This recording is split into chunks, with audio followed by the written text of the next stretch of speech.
respected Thai, dear friends. It's a great good fortune to have a week to spend at the monastery. When we went walking today, I looked up at the cliff from down below, and we were walking through the neighborhood, and I could see the stones, and I could see the place in our valley where the water runs out. So when there's rain, there's water falling down there, and these palm trees coming up. And on each side, there's the cliff going up. And I felt so grateful to live in this pure land, to live in this beautiful valley. And I know that it is thanks to many good conditions that this monastery has manifested. There's so much good intention from our spiritual ancestors, from Thai, our teacher, as well as Sister Shan Kong and many elders. But there are many also unnamed ancestors who bless this valley and have walked with steps of peace in this valley for thousands of years. So I'm very aware when I'm walking that I'm also walking for them, and they are part of my steps.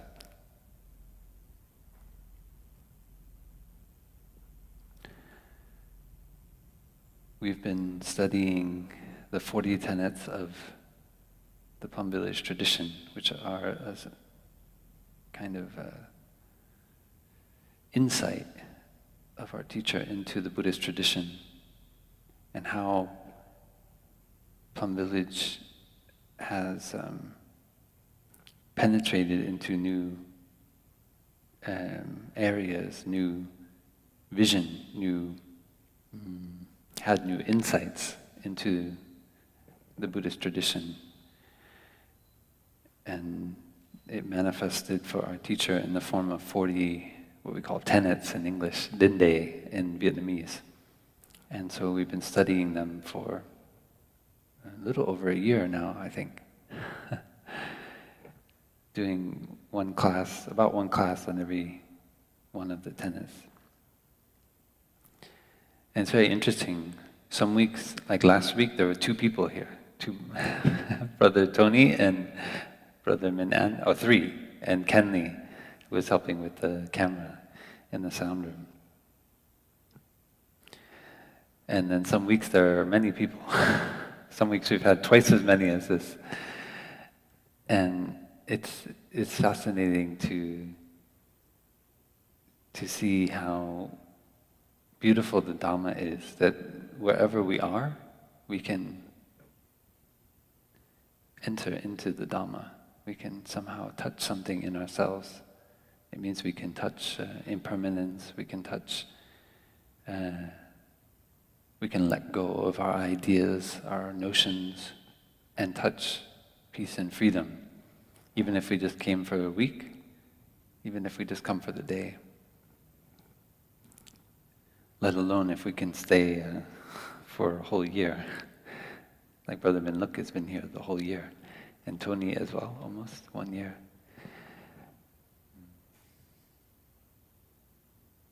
And that's the beauty of the Dhamma.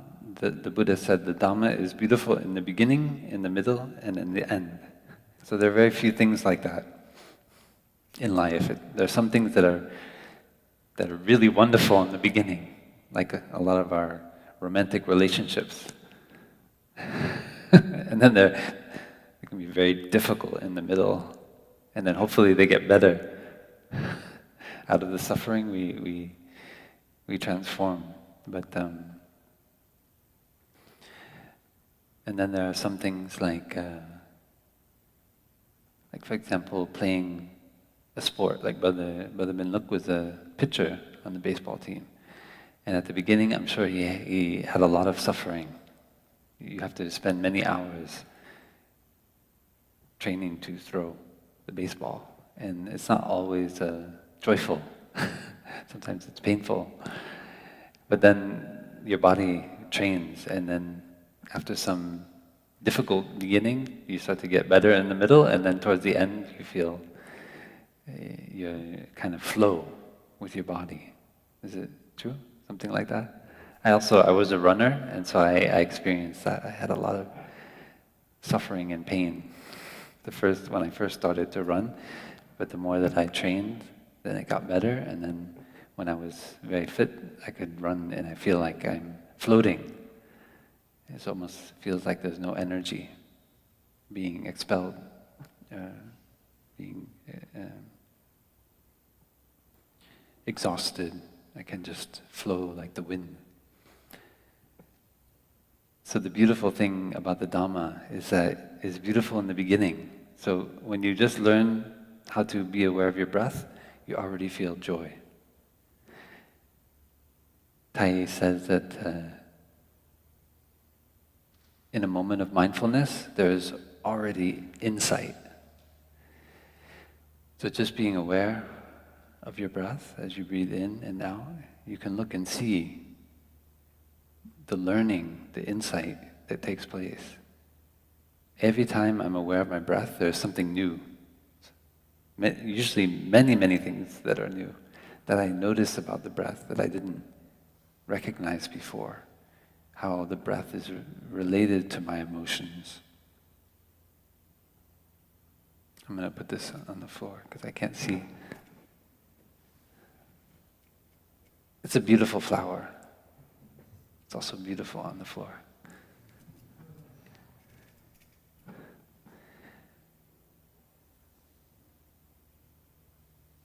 Yeah, so if we just for a moment practice being aware of our breathing, just let the breath come in and out naturally.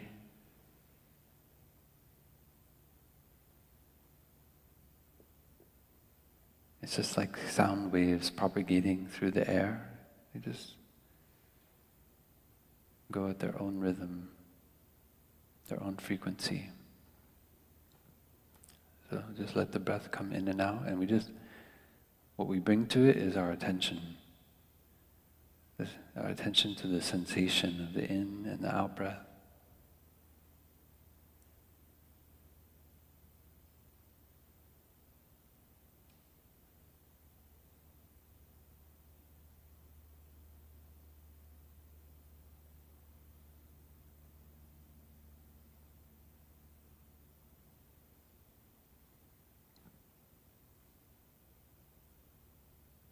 Okay, you can open your eyes. So if you feel like you're short on insight, you can just be mindful of your breath for a moment. In that moment of being aware of my breath, I don't have any idea about me or mine or myself. There's just this visceral experience of breathing and the sensation in my nose, in my mouth. And there's so much freedom in that. I'm not caught in my projects, my worries, my anxiety. I'm just there with the breath. It's totally there. But as soon as I get carried away by my thinking, then I lose that freedom. And there's a contraction that takes place. And then things come back to what we call the historical dimension. It means that there's such and such a time, there's such and such a place, and I need to, in order to get there, I need to go this far. So notions of time and space reappear. And so that experience of mindful breathing can help us to touch what we say is the ultimate dimension. So, of course, the experience of the breath is happening in time and space, right? Because it's changing, it's moving. But when we let go of our concepts about that experience and just kind of map our attention to the raw sensory experience and not add our perceptions, our thinking, our associations to that experience, that is something that we call touching the ultimate dimension.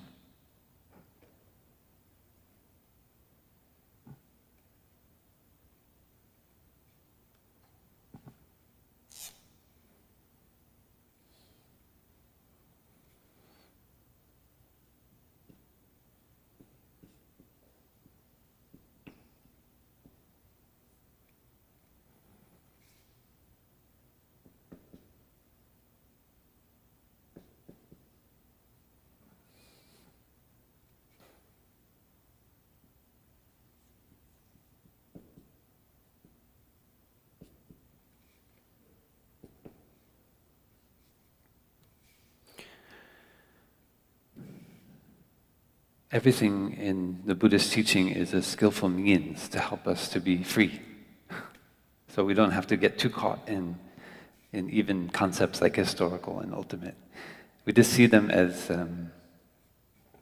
ways that we can understand our experience of reality so that we can become less attached to our notions and concepts and learn how to train our mind to be fully present and free from attachment. So that's clear. We learn about the historical dimension and the ultimate dimension to see that most of the time in our thinking and our worries we're caught in this historical dimension. And we see that we need to make this much money in order to retire, we need to have this kind of pension, we have to try to get this kind of title so that we can feel worthy of our life and all that's been offered us. We feel like we need to drive this kind of car, have this kind of partner, and so forth. And we look at other people and we see what kind of car, position, pension, and partner that they have, and we compare ourselves. So this is all happening in the historical dimension. And when we get insight, for example, when we're mindful of our breath, we see that actually those things don't really bring us lasting happiness. And part of the reason that we manifest in this form, like why am I wearing a robe and I have a bald head and live in a monastery, is partly to be like a physical manifestation in the historical dimension to help us to see that those things actually don't bring us happiness. So before I was a monk, when I was younger, and I saw monks, that inspired me because I saw that they gave up having personal possessions, they gave up sex. Wow, they gave up sex, my goodness. Things that I found as a young man, I thought, oh my gosh, how can they be happy? But then I saw it when I hung around the monks and nuns. The first retreat I went on at Maple Forest Monastery in Vermont. I felt so happy all the time. And I looked at the monks and nuns and I said, they're not faking it. Somehow they're very happy. I feel happy when I'm around them. They're joyful. And yeah, if they're making this up, they're doing a really good job because I feel happy being around them and they look happy. And yeah, even when I hide behind a tree and I jump out at them, they're still happy. They're not just putting on a show. Something's going on here.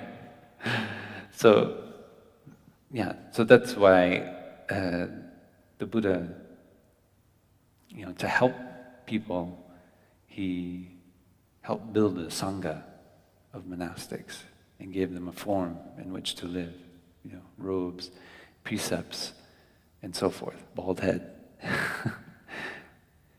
At that time, it was very easy to get lice and all kinds of things in your hair, so it's just simpler to shave your head. You don't have to deal with those things, living out in the forest, It could be it's just easier. You should just cut your hair. Also, it makes you, at the time of the Buddha, your hair is just like now, is a sign of kind of attracting romantic attention. And so, when you shave your head, that means I am not available. So,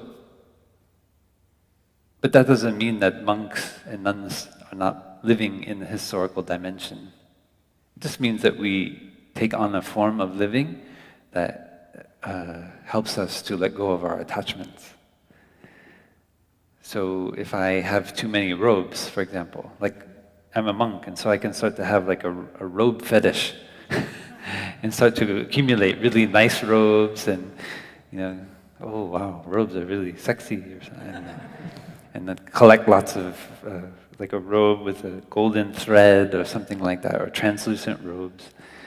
And so we have precepts about that we have to wear a very simple robe and not have too many robes. So these are just very practical guidelines to help us not to get attached to anything, including robes. So that training then helps us to understand how our mind works and to let go of attachment and see that actually the more we let go, the happier we are. So I don't have a bank account, I don't have, I don't have hundreds of people who are waiting for me to give them orders as the CEO of a company. I don't have a car, I don't have all these things, and yet somehow I feel happy. And so for me it's very important to have a monastic culture. It doesn't mean everyone has to be monks and nuns, but to have people who are walking that path that can show us, so we don't get caught in this historical dimension of car, fame, pension, title, and so forth, beautiful partner. Yeah, we know it in our heart, but it helps to have an outward manifestation showing us that this is not the most important thing. And that helps us to go to touch what we call the ultimate dimension. So this week's tenet, the 38th tenet, it talks about touching the ultimate dimension.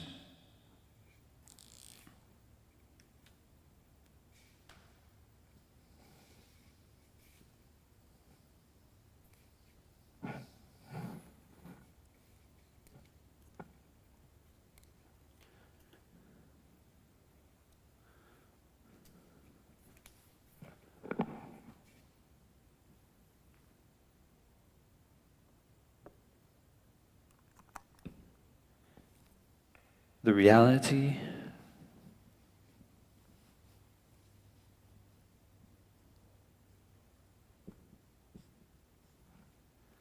of the pure land, of the pure land,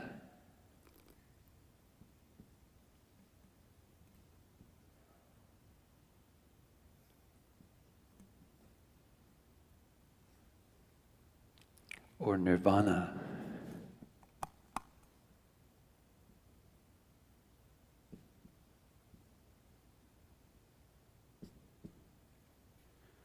transcends both space and time.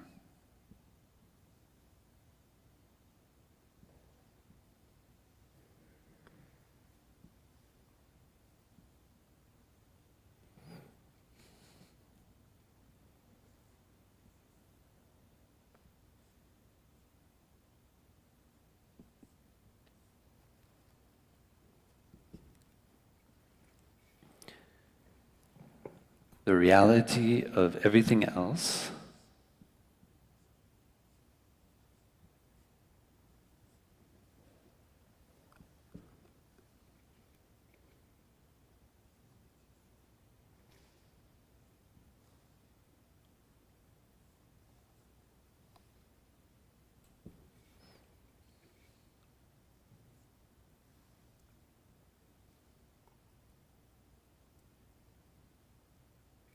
is the same.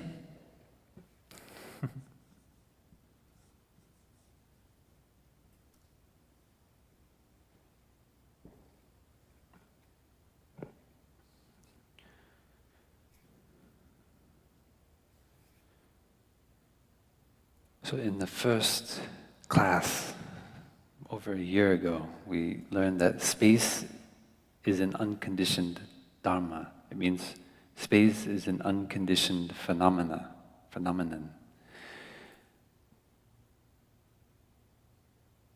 And in the past, the Buddhist tradition has seen space as something that is conditioned.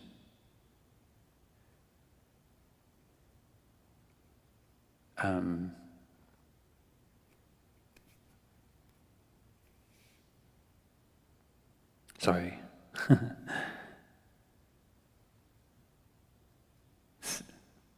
The first tenet, space is not an unconditioned dharma. That's got it reversed. The space is not an unconditioned dharma. So what it means is that in modern science, we discovered that, for example, with relativity, that there can actually be a bend in the space-time fabric. So the Buddhist tradition, based on the experience of meditation practitioners, saw that space is something that's unconditioned. So there's a table, chairs, flower, people, and the experience of light and water. And all these things are located in space. But space itself is unconditioned. So that is most traditional Buddhist teachings talk about space like that. And so our teacher had the insight from modern science, because that's very important for us as meditation practitioners. If, whether through observing our body in our own experience as meditation practitioners, or in learning from scientific inquiry, like modern science using technical instruments, we can get a new insight into reality. Then we need to learn how to incorporate that learning into our meditation practice. That's the spirit of the Buddhist tradition, actually. It's very pragmatic, based on experience.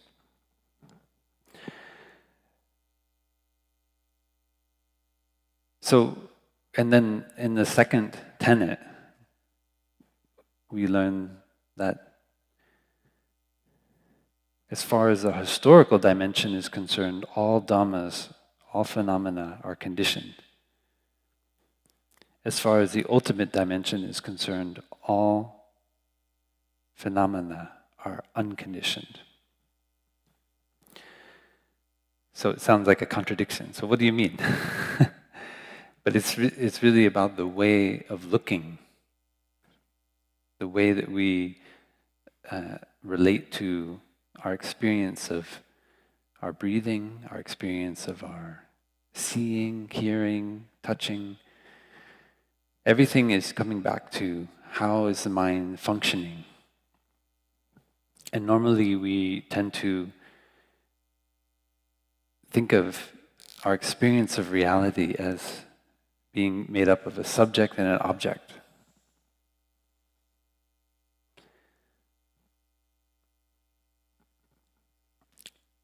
And we learn that when we, for example, when we make a subject, we automatically also give rise to an object. And that happens in our mind. So originally there is a unitary whole. But as soon as we create a subject, like an I who is experiencing, we create the object, which is what is being experienced. So just like I draw this line in the middle of a circle, which is whole, that the line, at the same time that it creates a subject, it also creates an object. It creates two halves of the circle. So our consciousness, vijnana, is operating like this. When we, for example, experience pain, we think, I. First there's just the visceral experience of pain. We might stub our toe, for example, when we're hiking. And in that immediate initial flash, there's just pain. There are signals going through the body. And then we create in our mind, I, who experience the pain. See? Then we see ourselves as a self, and then people come and say, are you okay? And then we end up in a role of the one who's been hurt, the kind of victim. And there's the pain, the painful, maybe the nefarious rock that got in our way. It jumped out of the bushes and landed in the middle of the path and attacked our toe, right? So that's the object of our suffering, the perpetrator of the crime.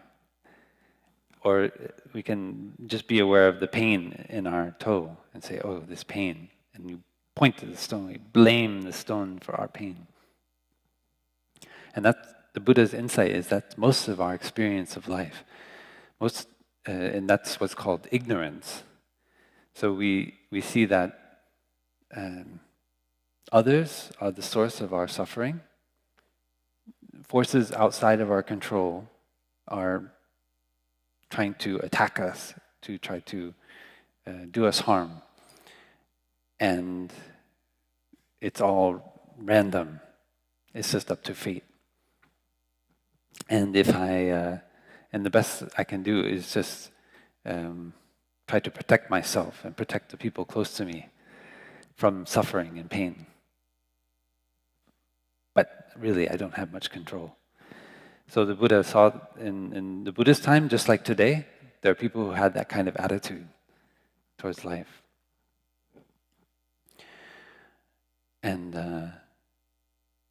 that is because we create this subject and object. We are the subject, we experience the pain of various objects.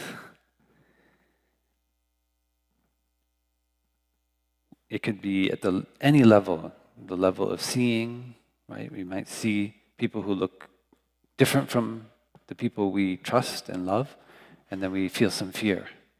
We think, oh, I cannot trust this person.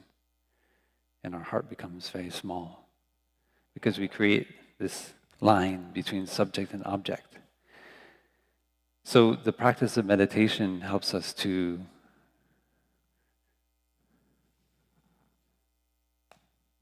slowly remove this kind of line, so we come back to this unitary experience of reality.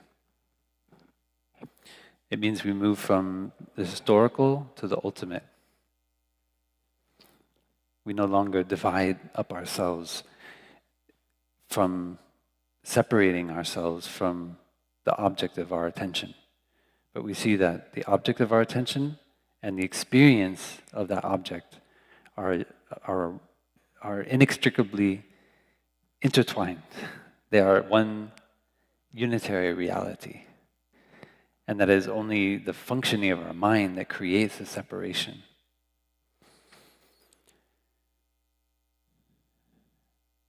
Maybe we can listen to the sound of the bell.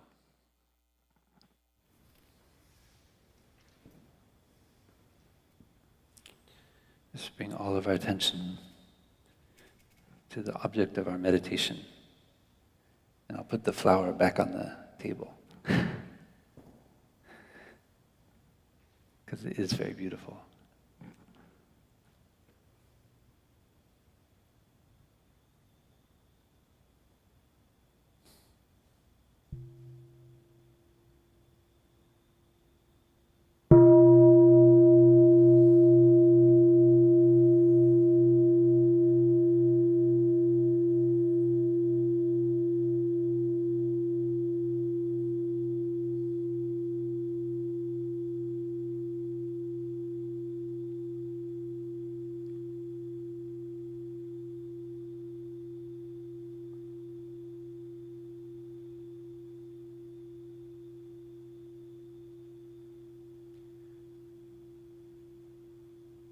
So looking at space from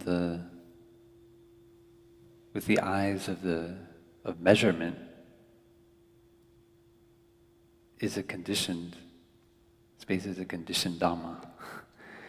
But when we look at space from with the eyes of the ultimate, then it is an unconditioned Dhamma. And the same is true of the flower, of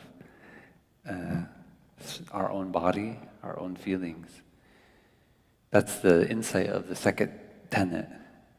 It's in our way of looking that things manifest as measurable or immeasurable. So the training is to look at our mind. So it's really about attachment. When we, for example, we want to fit a bed into a room, so first we have to measure the bed, right? And we have to see, is it going to fit through the door? Can we turn it this way or that way? And if we measure carefully, and we know how to, maybe we have to disassemble the bed. But first we try to get it through the door, but it doesn't quite get through. Actually, there's a funny story. When I was in Plum Village, in what we call Shinha, which is the farmhouse at the bottom of the hill, below the upper hamlet, there was a Korean monk. He's the abbot of a big temple in Busan, who came to visit. And actually, he's a very busy monk in Korea. So he really loves Thai, our teacher, and he especially loves Thai teaching on the Heart Sutra, which is a very ancient and important sutra that we chant, and Thai had taught on. So he had taught courses on the Heart Sutra. But as an abbot in the temple in Busan, in Korea, you don't have a lot of free time. You have a lot of demands on your attention, your insight, everything. And so he worked out a way that he could come to Plum Village for a few weeks. And what he loved the most when he came to Plum Village was that nobody asked him to do anything. he just could study the sutra in his room and come to the meals with the Sangha and just be another monk. And that is a kind of lesson as well. Even as monks and nuns, we can want to be the abbot of an important temple or have an important position. And once you get those things, you are constantly busy and you have so many demands on your time. And somehow the brothers here at Deer Park, they look at me and they think I'm very busy. But I feel like I spend most of my day just laying in my hammock in my room. But they think, oh, he's so busy, he's always doing things. But I feel like I have a lot of free time. When I do stuff, it's just to play. I enjoy doing it. I don't feel like a heavy burden. I don't have any kind of title or position. So this monk, he's a very lovely monk, very calm, very gentle. But he ended up in that position of having a lot of responsibility. So he's so happy to come to Plum Village. And it's a good friend who brought him there from Paris. And so I picked him up at the train station. And when this old friend brought him there, he said, oh, you know, he's very good at working with wood. And if you know Korean Buddhism, they make beautiful altars and this kind of very ornate woodwork. And I knew that because I practiced with in Korean temples before. And so I had this idea for a year or two. I wanted to build because it's an old farmhouse, so all the windows are designed for sitting in a chair. But in Plum Village, we take out all the chairs, and in our room, we just have the floor. And we sit on the floor and we drink tea. And I noticed the first year I was in that room, that every time we drank tea, we would look up, and it's like our neck would get a crick, because we would look up out the window, and we just see the sky, but we couldn't see the trees or anything. So I was living with one brother whose father is a carpenter, and I said, it would be so nice if we had a platform. We could sit on the platform and we could look out the window. But he didn't take the hint. Or maybe he didn't want to build the platform. But then this monk came, and so I said, oh. And the friend said, oh, he's very good with wood. And I know that when you're a busy monk in a temple like that, then you really, when you love to work with wood, you really wish you could have the free time just to build something. But in the temple, you don't have that time. So I didn't want to pressure him, but I said,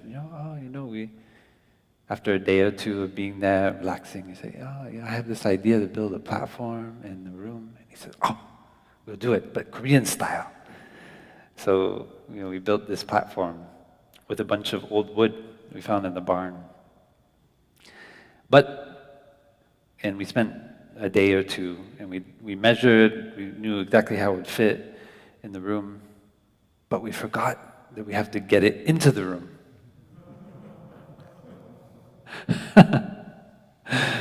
So when we finished it, we had this kind of very solid platform, beautiful. It's just like exactly the size that I wanted it. And then and the room is on the second floor. So I came and I looked at the staircase, and I looked at the platform, and I looked at the staircase, and I looked back at the platform, and I realized there's no way this platform is getting up that staircase. But the monk, he's so positive. He said, no problem. And he went into the barn and he came back with a chainsaw. And so for me, I saw I was already very attached to this platform because it was just the size I wanted. And he says, no problem, we'll just cut it in half. And I said, no, we can't cut it in half. It's perfect. He said, no problem. So I see he had less attachment than I had. And so I tried one more time, and I went back and I looked at the staircase, I measured it, I said, well, maybe if we cut this beam, it's like, no, it's not a good idea to cut a beam above the staircase. We can just get it in. No, nothing would work. So then finally I agreed, and we flipped the platform over, and he took the chainsaw and just and cut it right down the middle. This huge platform. And so we took it up with two pieces, and then he took some more boards and he just banged them, and we made it so it was even more impossible to move. And I think that platform is still there in the room in Shunha, in Plum Village. And it's like a tank. It's really solid. But that was a moment where I saw that sometimes my mind of wanting an end and not understanding the means cause suffering. So my mind in a historical dimension, I want to get this platform into the room. But I learned a lesson. I said, this is my measuring mind. I am caught up in this idea of, this is what I want, this is my happiness, having the platform in the room. And now I just need to measure and get things in such a way so I can arrive at that destination. But as meditation practitioners, we know that that is the path of suffering. Whenever we put our happiness somewhere outside of the present moment, we are setting ourselves up for suffering. So the teaching on the ultimate dimension is to help us not to put our happiness in an object that's outside of ourselves. We are the subject, and we just have to do something to arrive at the object, which is our happiness, somewhere out there.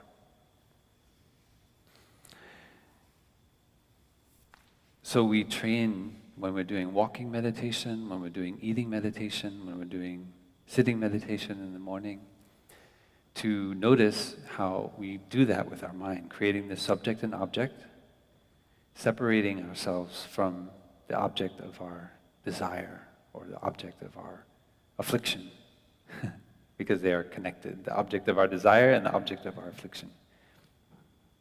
And we learn to come back to our breath, come back to the present moment, be with our body, and just learn how to what we call dwell happily in the present moment. It means we put our happiness here and now, not in some thing that we need to realize. And as monks and nuns, as monastics in the monastery, we get to play with this because we're not paid to be here. Nobody can fire us. Like, okay, get out of here. We've got too many monks and nuns. You're not good enough. Put us out in the street. We're already homeless. We're homeless monks, so you put us out in the street, we'll say, oh, well, okay. So, and that it's designed like that. Like the role of a monk and a nun is designed like that.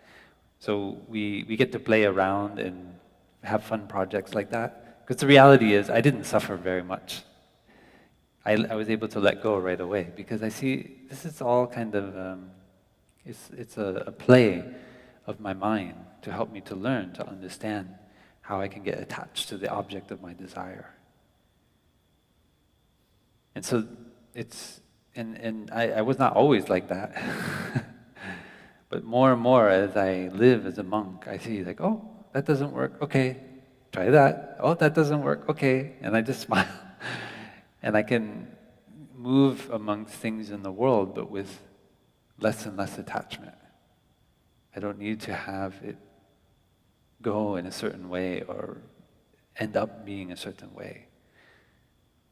And especially those particular things that are most kind of tend to get us most attached, like having a romantic partner, for example.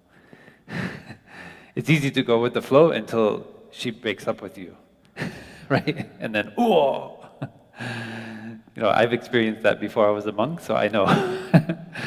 Or vice versa, right? The suffering, you know, there are certain things that tend to water the seeds of attachment much stronger than other things. So as monks and nuns, we live a celibate life because we know that that attachment, it can be very, very powerful and have a very strong emotional effect on us. It doesn't mean we don't love, but we learn to love the whole world and ourselves. When I was the year before I became a monk, one nun told me that because it came up very strong inside of me. The desire suddenly to be a father, to have a family. And I didn't have that desire before, I just thought about other things. Other aspects of relationships, but not about being a father and having a family. And suddenly it came up very strong. So when you contemplate becoming a monastic, that can come up very strong because I want to become a monk for life. And so then I saw I did have an attachment.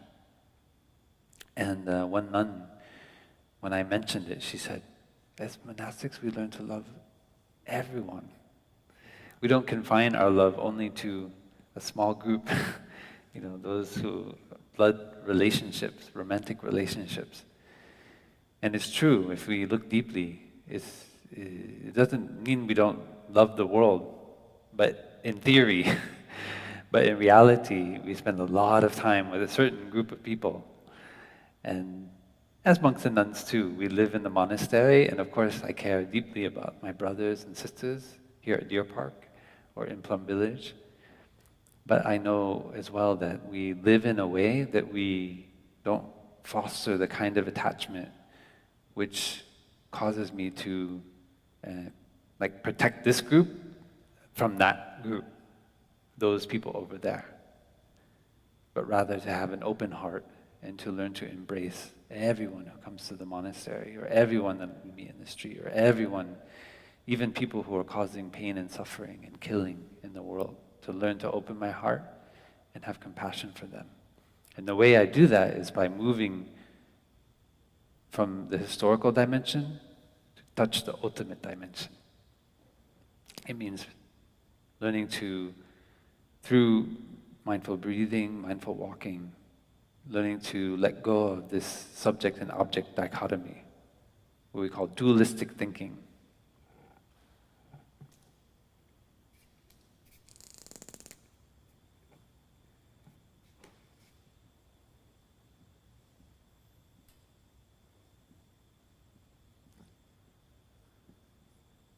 In Sanskrit, it's called grahadvaya. It means grasping at two things.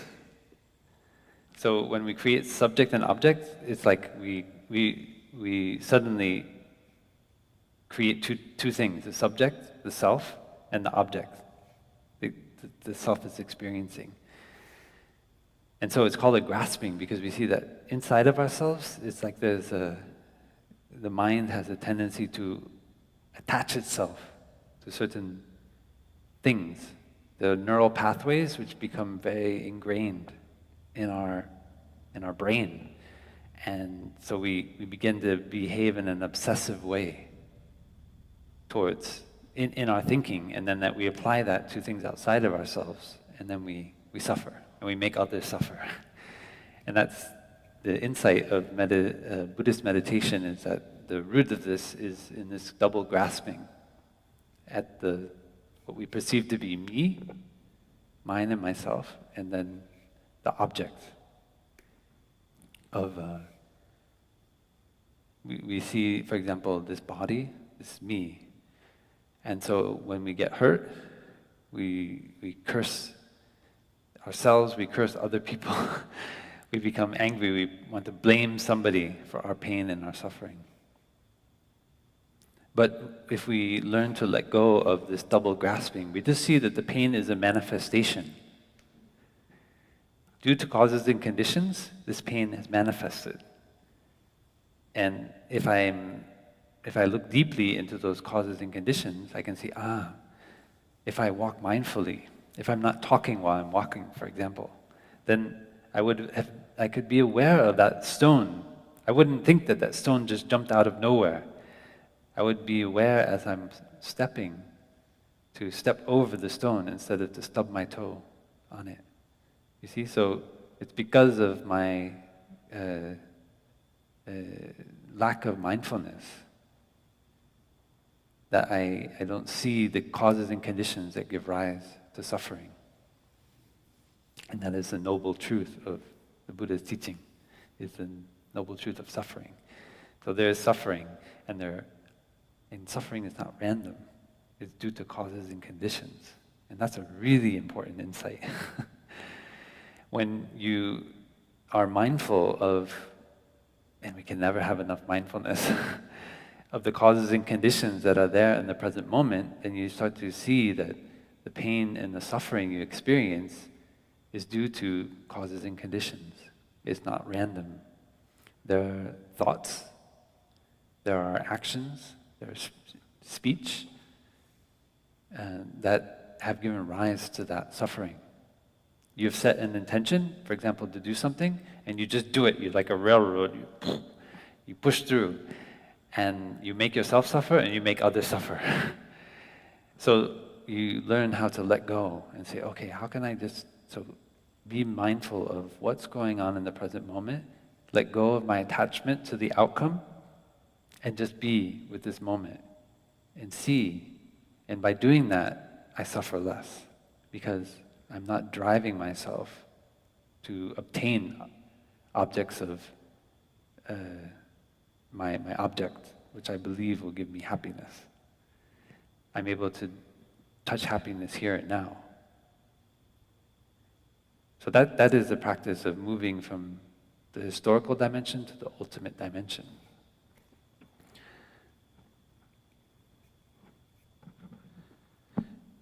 So this tenet is helping us with this process.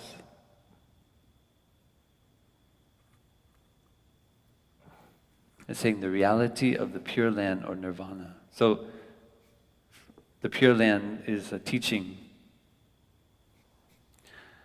that came a little bit later in the Buddhist tradition. and especially became very popular in East Asia. And it was, has a long history, but somewhat based in the idea that there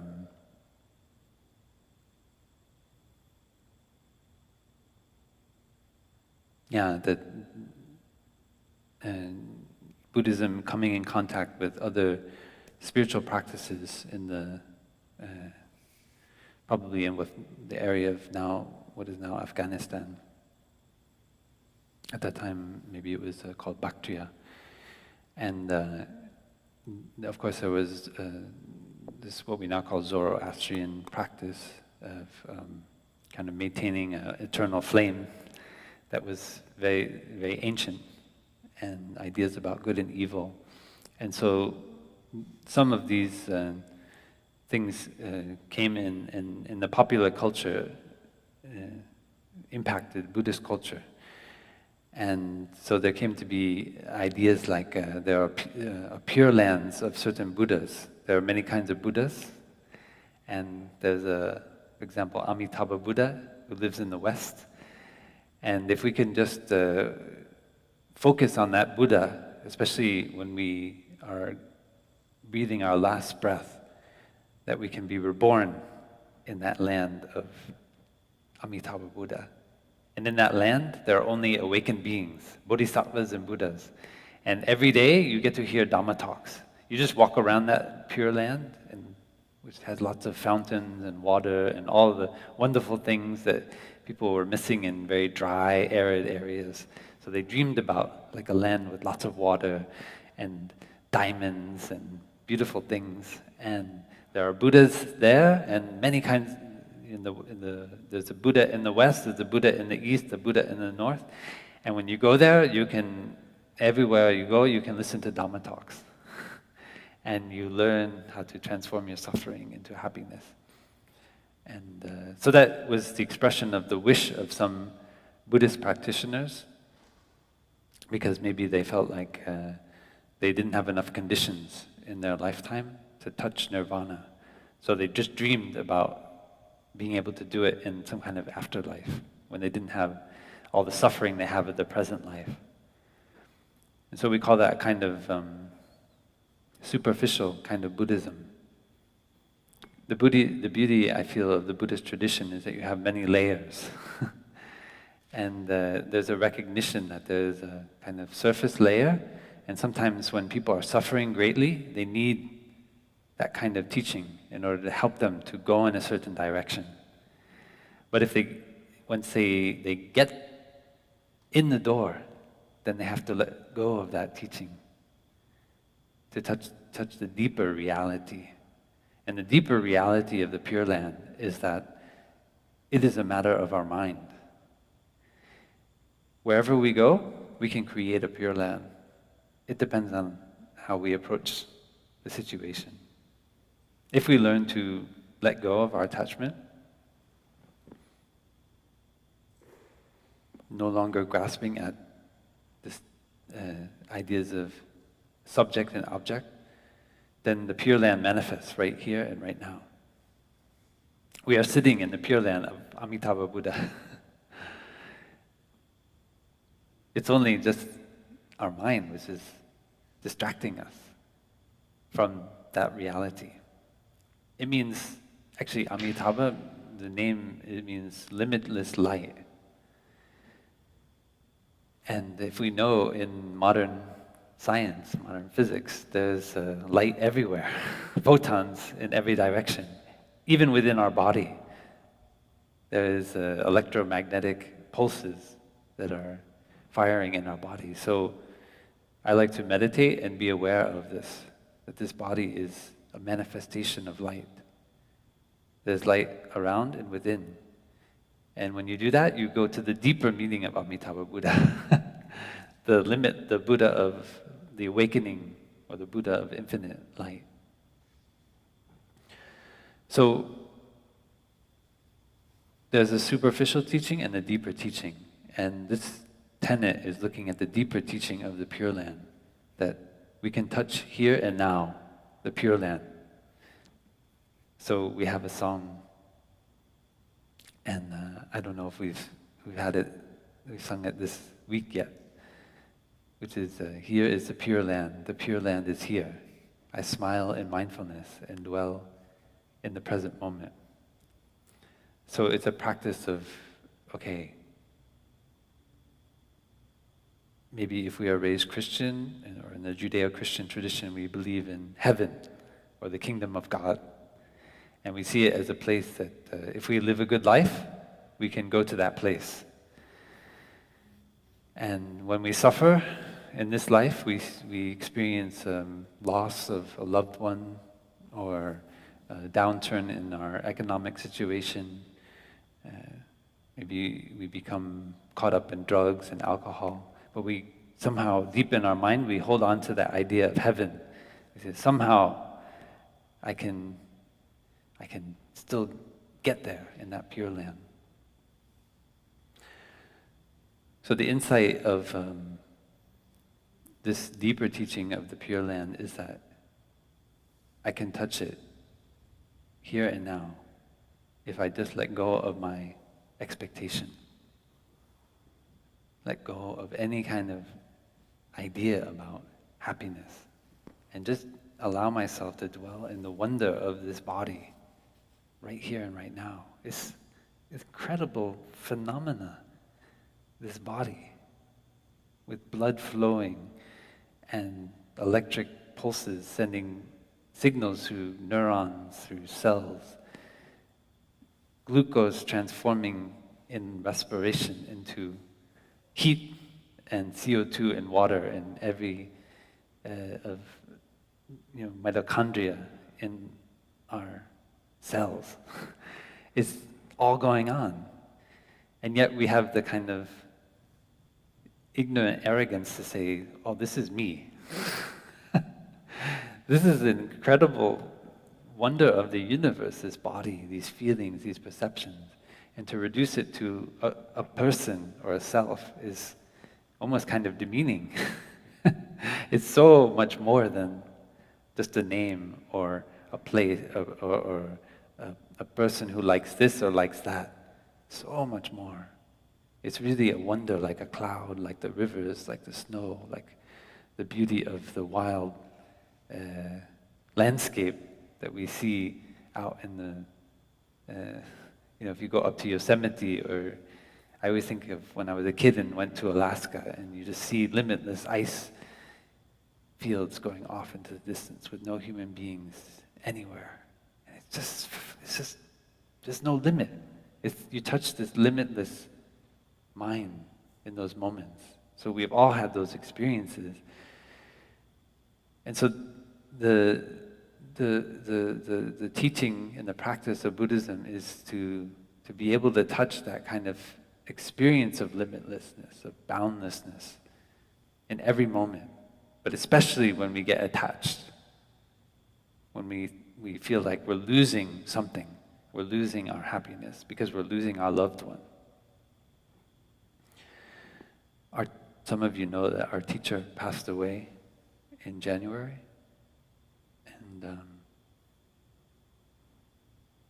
and he's the most amazing man I've met in my life.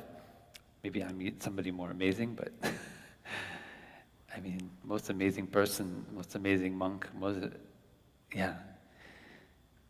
And I feel like everything that I say or think or do has been affected by my teacher and transformed in a beautiful way. And so it can be very easy to get caught in sadness when someone like that is no longer walking and talking and breathing on this earth. But because he has trained us as his students to see that he is not only in this body over and over again, that we can see him in a cloud, that we can see him in the calligraphy, that we can see him in our own actions of body, speech, and mind in every moment, then we don't feel despair anymore. And I overcome my sadness or my worry or my anxiety.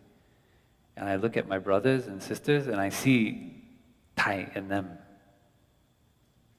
And I look in my own heart and I also see Tai there. And I don't feel like anything is lost. I feel like he has done what a teacher, the best a teacher can do, which is transmit the best of himself in every moment to his students. So that is the kind of insight and practice and training that helps us to get free from our attachment, even to losing the ones that are most close to us, that we love the most. So we don't fear death anymore. So touching the ultimate dimension is a way of overcoming the fear of death. And in this tenet, the teaching on the transcending space and time is a teaching on overcoming our fear of death. Because we tend to delimit ourselves in terms of space and time. In terms of space, we feel like I am this body. And here, right here, this is not my body. But here, this is the limit, this is the boundary of my body. And so everything that is within this space is my body. I get that idea, and because of that idea, if this body starts to break down, or if my space is invaded, the space of this body, then I suffer, I feel violated. So that is one idea of space that can make us suffer. And then in terms of time, we think this body is permanent, or these feelings are permanent. And so we want them to last forever. So in terms of space, overcoming the idea of a separate self with the concentration on non-self is the antidote. When we feel we are attached to the beautiful appearance of our body, or maybe the comfortable situation that we have in our home, or we can open the fridge, get food whenever we want, feeding this body. We are caught in our likes and dislikes in this body. In order to overcome that kind of attachment, we practice the concentration on non-self. So it's another way of saying to transcend space. We're not caught in the space that this body occupies. And we see that, for example, when I look at my brother Minluk, I practice to see that we are not separate. That we are mutually continuing each other as we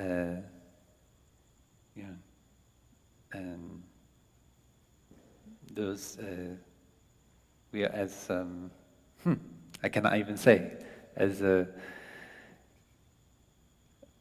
experiencing phenomena. And by letting go of that idea of myself, like this is who I am, then I can very easily understand my brother or my sister that I live with. But so long as I continue to think, this is me, and that person over there, that is another person entirely, then it's like a wall. Somehow I can't understand that person. So starting with the breath, then being aware of the body, being aware of the feelings, noticing that they come and go. That's the aspect of time, so impermanence. And noticing also that I can't grasp on to any of those things as something permanent. So they cannot, no matter how hard I try to make it myself, I can't do it. It's like my hand just passes through empty space. Or I try to grasp onto water, a waterfall that's falling, and somehow the water just goes through my fingers. So when we look at this phenomena of our body in that way, then we see that the grasping that goes on is only that. It's just grasping. It can't actually grasp onto anything. There's nothing permanent or fixed to grasp onto that is me or mine. And so you learn to just flow with the experience of the present moment. And in that flowing, there is a relaxing, there is a letting go, there is freedom. And then the habit comes again, and you start grasping, and you notice. But now with mindfulness, and you notice that the grasping itself is creating tension in your mind, and you suffer. So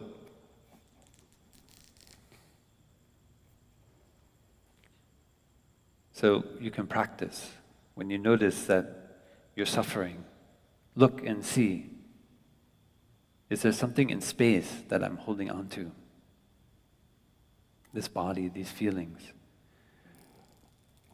And in terms of time,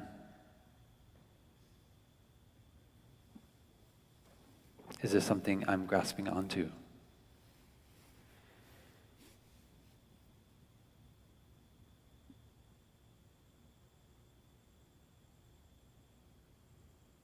And you can meditate on a cloud.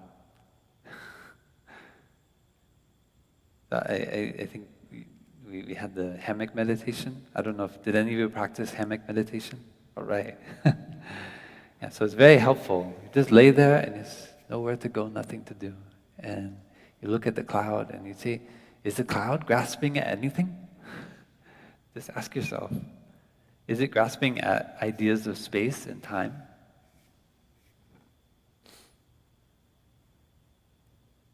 Or I look at the tree, or I look at the mountain.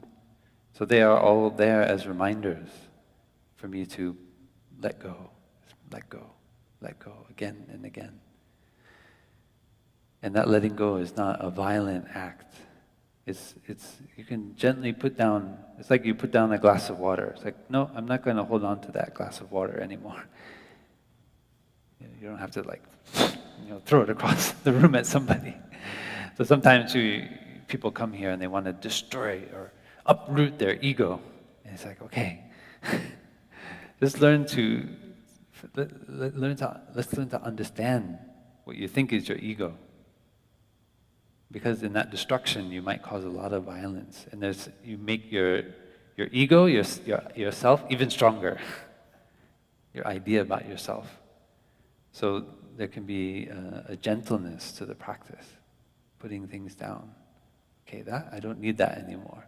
Let me try putting that down and doing without that, and let me see if I can be happy. And then you try something else, and then something else.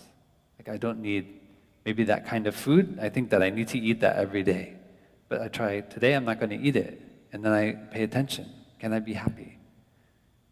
Or that experience, like every week you feel like you have to do this. And then you try not doing it. And you see, can I still be happy? Can I still have joy? Can I still have freedom? So that's what this means by transcending space and time. Not getting caught up in objects and phenomena that manifest in the historical dimension of space and time. And we see that words like Nirvana or the Pure Land, they also refer to everything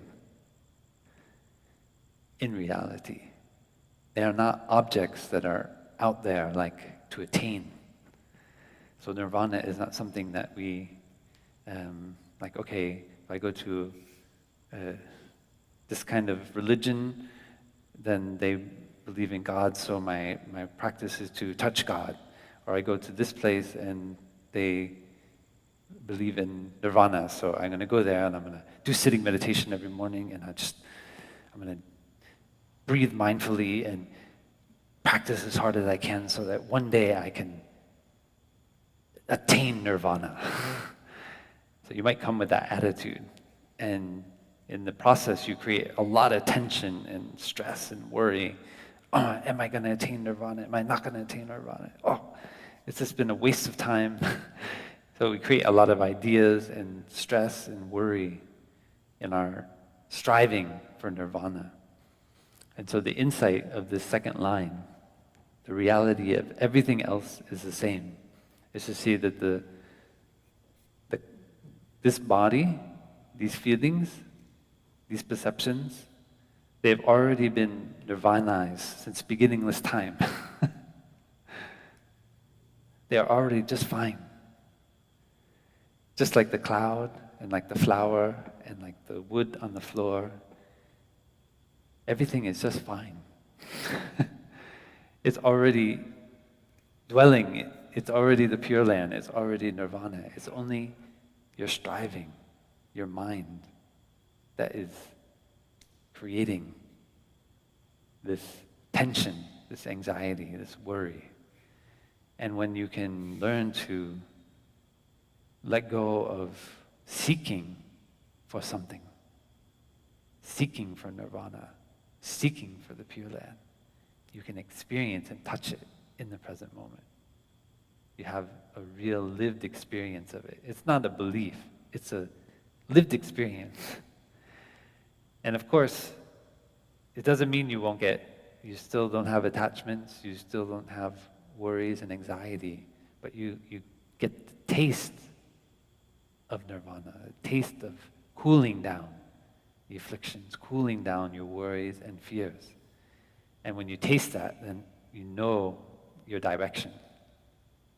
You know that I want to continue to live in an environment, practice in a way that I can experience that freedom, that coolness, that bliss, that joy that comes from touching Nirvana, from touching and living in the Pure Land, in the here and now.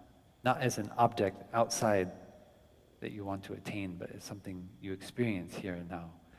You want to have that experience, so you continue to cultivate mindfulness, mindful breathing, mindful walking, and it becomes easier to touch, easier to experience. And that is why we're here. That's why I'm a monk, because I get that taste, that flavor, and then I know living in this community, living in this kind of environment, practicing these teachings, I feel more at ease, I feel more relaxed. I grew up as very anxious, very worried, in a family that's very hardworking, trained me to be a happy and productive person. Happy and productive. Now I've learned to be a happy and unproductive monk. And I see that there's a lot of ancestral worry and anxiety that my parents inherited and that I also inherited. And so I knew I was like this. I can't just practice mindful breathing in my free time. I need to go the whole 9 yards, right? Like the whole shebang or whatever. I need to really live this life in community, because these habits are very strong, and they're not just me as an individual, but now I see they're coming from my ancestors. And in order to transform them, I feel I need to go as deep and as possible. So whether we live in practice as a monk, monastic, or as a lay person, and come to the monastery and bathe in that environment, or create a sangha where we're always, in all those cases, we're creating an environment for us to practice. So when I come down in the morning for sitting meditation, first of all, I hear the bell and I know that's what the sangha is doing. They're coming for sitting meditation. So I feel inspired. I want to go and do what my community is doing. When I come here, I can sit for 45 minutes. If I'm in my room, I might sit for 45 minutes, but I also might sit for 20 minutes and then pick up a book or drink some tea or do something else. But because I'm sitting with the community, I sit for a full 45 minutes. And so the community is supporting my practice. It's skillful means to create an environment to help us to understand how the mind is creating subject and object, how we are getting attached to objects of desire, and learning to, when those 45 minutes, you're just sitting there with your own mind and your own breathing. And so you practice to let go, just let go and relax. And with more time, more space, it becomes easier. So this is not metaphysics or philosophy. This is not belief, but this is a concentration for us to practice. We learn to see, like, how can I transform my present moment into the Pure Land? In the morning, in the monastics, when we wake up, we say, waking up this morning, I smile. 24 brand new hours are before me. I vow to live each moment in mindfulness and look at all beings with eyes of compassion. So when you wake up and you put your feet down on the ground and you quietly recite that within yourself every morning, it changes your reality. You start to see the world in a different way. It's a way of changing the narrative, our normal narrative in our mind, and creating a pure land. You're building a pure land by changing the neural pathways in your ways of thinking. And it's wonderful to live in the Pure Land.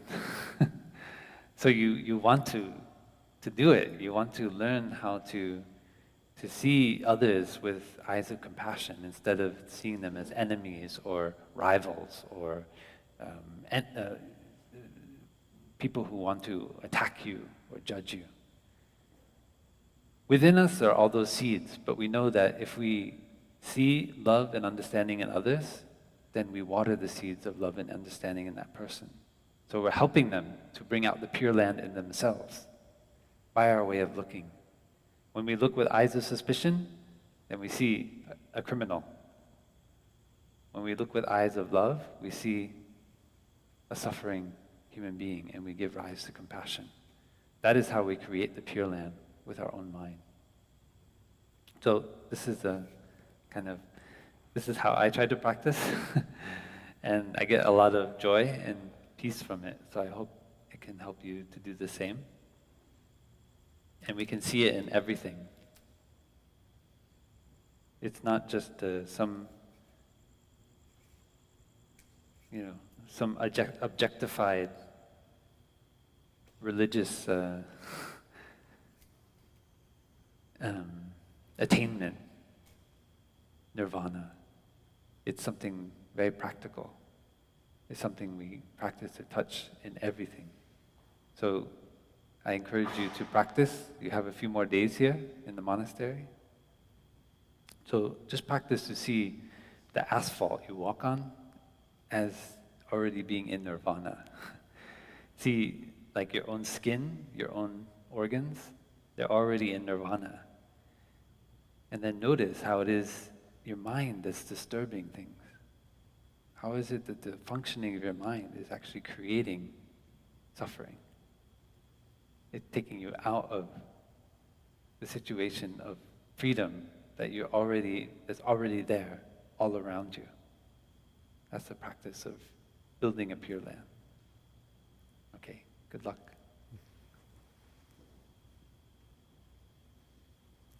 We'll finish with 3 sounds of the bell.